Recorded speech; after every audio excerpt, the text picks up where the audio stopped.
નમસ્કાર મિત્રો દેશ અને દુનિયાના સુપરફાસ્ટ સમાચારમાં તમારું સ્વાગત છે। ઇલોન મસ્કે રચ્યો ઇતિહાસ, 500 અબજની નેટવર્થવાળા પ્રથમ વ્યક્તિ બન્યા છે। દુનિયાના સૌથી ધનવાન વ્યક્તિ ઇલોન મસ્કે ઇતિહાસ રચ્યો છે। ફોર્બ્સની યાદી મુજબ ટેસ્લા અને સ્પેસ એક્સના સીઈઓ મસ્ક $500 અબજની નેટવર્ક ધરાવતા વિશ્વના પ્રથમ વ્યક્તિ બન્યા છે। ટેસ્લાના શેરોમાં જબરદસ્ત ઉછાળો અને તેમની કંપનીઓનું વધતું મૂલ્યાંકન આ સિદ્ધિનું મુખ્ય કારણ છે। માત્ર એક જ દિવસમાં $7 અબજથી વધુની કમાણી કરીને મસ્કે રેકોર્ડ નોંધાવી દીધો છે। મિત્રો, અન્ય મહત્વના સમાચારની વાત કરીએ તો દશેરા ઉપર કેમ ખવાય છે ફાફડા અને જલેબી? શું તમે જાણો છો કે દશેરા પર કેમ ફાફડા અને જલેબી ખાવામાં આવે છે? એક લોકવાયકા અનુસાર શ્રી રામને જલેબી અતિ પ્રિય હતી। રામાયણ કાળમાં જલેબીને સાસ કૌલી કહેવામાં આવતી। જલેબી સ્વાદમાં થોડી વધારે ગળી હોવાથી એકલી વધુ ખાઈ શકાતી નથી। આ સાથે ગુજરાતમાં મીઠાઈ સાથે ફરસાણ ખાવાની પરંપરા છે, જે કારણે ફાફડા અને જલેબી ખાવાની પરંપરા શરૂ થઈ હોવાનું કહેવામાં આવે છે। આ પરંપરા અનુસાર લોકો દશેરા ઉપર જલેબી અને ફાફડાનો આનંદ લે છે। મિત્રો, અન્ય મહત્વના સમાચારની વાત કરીએ તો ગઈકાલથી નવો જિલ્લો અસ્તિત્વમાં આવ્યો। બનાસકાંઠાના વિભાજન બાદ ગઈકાલથી વાવ અને થરાદ જિલ્લો અસ્તિત્વમાં આવ્યો છે। બનાસકાંઠામાં વાવ અને થરાદ જિલ્લો નવા તાલુકાઓ ઓગળ, ધરણીધર, રાહ અને હળાદ અમલી બન્યા છે। ખાસ કે વાવ થરાદ જિલ્લામાં દિયોદર, થરાદ, વાવ, સુઈગામ, બાબર, રાહ, ધરણીધર તાલુકાનો સમાવેશ કરાયો છે। નવો જિલ્લો અસ્તિત્વમાં આવતા લોકોને દશેરાના દિવસે ખુશીનો માહોલ જોવા મળ્યો હતો। મિત્રો, અન્ય મહત્વના સમાચારની વાત કરીએ તો દશેરા ઉપર કેમ કરવામાં આવે છે શસ્ત્ર પૂજા? દશેરા તહેવાર ઉપર શસ્ત્ર પૂજાનો વિશેષ મહાત્મક કાર્યક્રમ હોય છે। ધાર્મિક માન્યતા અનુસાર દેવી દુર્ગાએ મહિષાસુરનો વધ કર્યા બાદ દેવતાઓએ આપેલા દિવ્ય શસ્ત્રોની પૂજા કરવામાં આવી। આ દિવસે શસ્ત્રો, યંત્રો અને વાહનોની પૂજા કરીને શક્તિ અને રક્ષણની પ્રાપ્તિ માટે પૂજા કરવામાં આવે છે। દશેરા મહોત્સવ આપણી સંસ્કૃતિમાં શક્તિ અને વિજયનું પ્રતીક છે। મિત્રો, અન્ય મહત્વના સમાચારની વાત કરીએ તો ફાફડા જલેબીના ભાવ ગઈકાલે આસમાને જોવા મળ્યા। આ વર્ષે ફાફડા અને જલેબીના ભાવમાં નોંધપાત્ર વધારો જોવા મળ્યો। દેશી ઘીમાં બનેલી જલેબી $1320 પ્રતિ કિલો અને ફાફડા $1180 પ્રતિ કિલો સુધી પહોંચી ગયા। શહેરી ગુણવત્તા અને ઘી તેલના આધારે ભાવોમાં ફેરફાર હોઈ શકે છે। ભાવ વધારો છતાં લોકોમાં ઉત્સાહમાં કોઈ ફરક પડ્યો નથી। વહેલી સવારથી જ ફાફડા જલેબી ખરીદવા લાંબી લાઈનો જોવા મળી હતી। ત્યારે તમારે ફાફડા જલેબીના ભાવ શું હતા? કોમેન્ટમાં ચોક્કસથી જણાવજો। મિત્રો, અન્ય મહત્વના સમાચારની વાત કરીએ તો 2 દિવસ ભારે ભૂકા બોલાવશે વરસાદ। હવામાન વિભાગે કચ્છ, મોરબી, જામનગર, દ્વારકા અને જૂનાગઢમાં વરસાદનું એલર્ટ આપ્યું હતું। આ સાથે ગાજવીજ સાથે ભારે વરસાદની સંભાવના છે।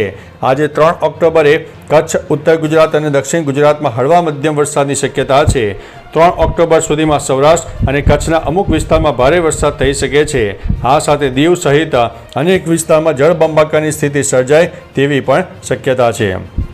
મિત્રો, અન્ય મહત્વના સમાચારની વાત કરીએ તો બીજા દિવસે પણ ટ્રમ્પ બિલ પાસ ન કરાવી શક્યા, કર્મચારીઓને ફરજિયાત રજા।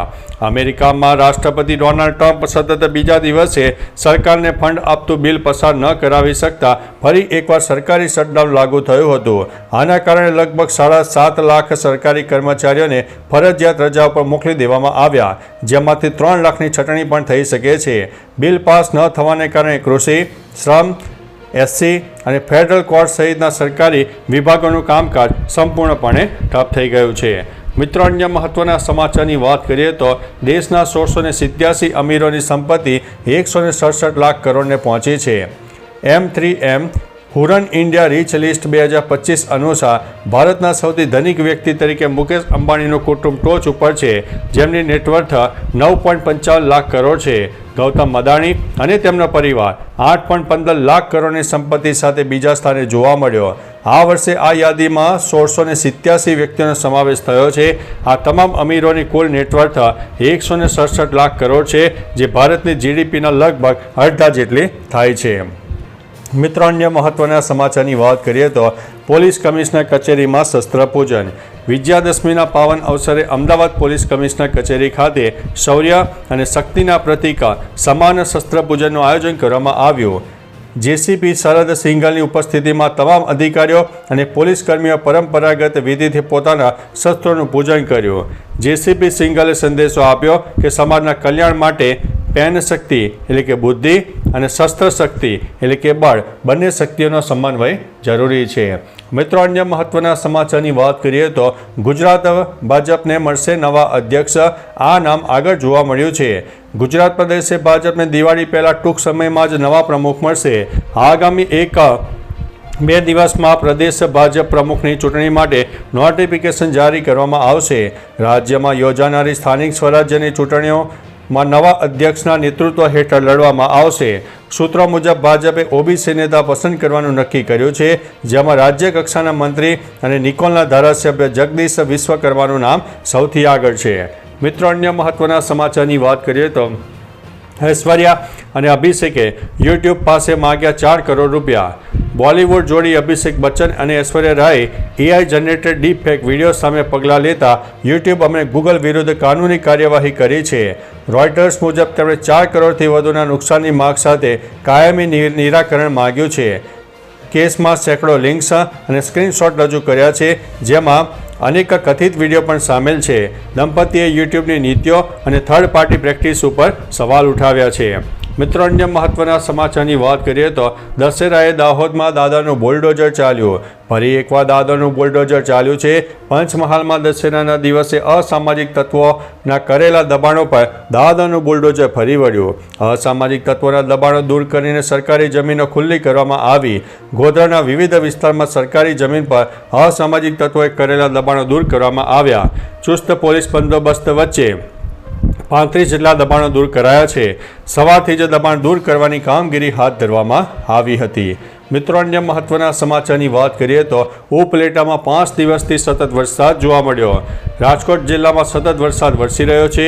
આવામાં ઉપલેટા અને ગ્રામ્ય વિસ્તારોમાં છેલ્લા 5 દિવસથી સતત વરસાદ વરસી રહ્યો છે, જે કારણે ખેડૂતોમાં ચિંતા વ્યાપી ગઈ છે. આ સાથે જૂનાગઢમાં પણ સવારથી વરસાદ વરસ્યો.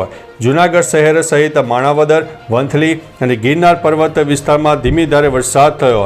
હવામાન વિભાગે હજુ પણ કચ્છ, મોરબી, જામનગર, દ્વારકા, પોરબંદર અને જૂનાગઢમાં વરસાદની શક્યતા વર્ણવી છે. તો ચાલો મિત્રો, ફરીથી દેશ અને દુનિયાના સુપરફાસ્ટ સમાચાર લઈને મળતા રહીશો.